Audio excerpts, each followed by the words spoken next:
Hi, thanks for tuning in to Dartmoor's Heritage Talks with me, Emma Stockley. Hey, what are you doing? I thought we were going to keep it light, remember? I just wanted to talk to people about 4,000 years of human habitation on Dartmoor. I thought we were going to discover the Dartmoor Story. Well, what do you propose? Well, we can't do it here, not with these dusty books. No, we need to get out on the moor, like this. Pretty cool, eh? We're here. Let's go and discover the Dartmoor Story. Hey, not so fast. If we're going to discover the Dartmoor Story, we need to go back in time 4,000 years ago. What, like time travellers? Exactly. Hey, wait for me.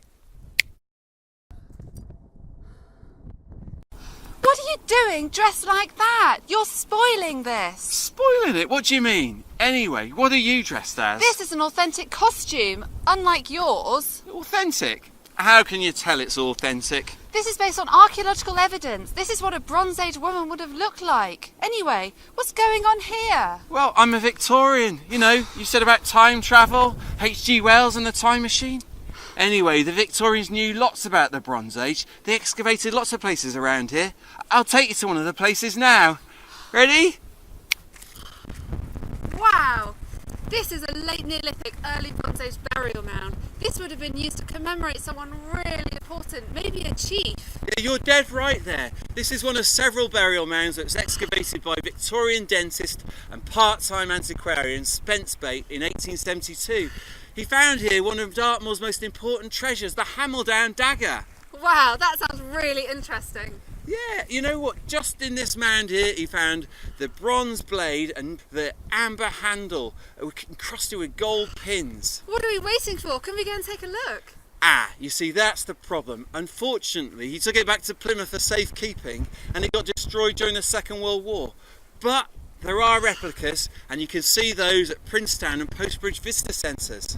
That's all absolutely fascinating, but have you been to Grimspound? No, why? What's there? Grimspound is one of Dartmoor's most important archaeological sites. There are 24 roundhouses. It's a Bronze Age settlement. Well, what are we waiting for? Let's go! Where are you? What are you doing down there? Honestly.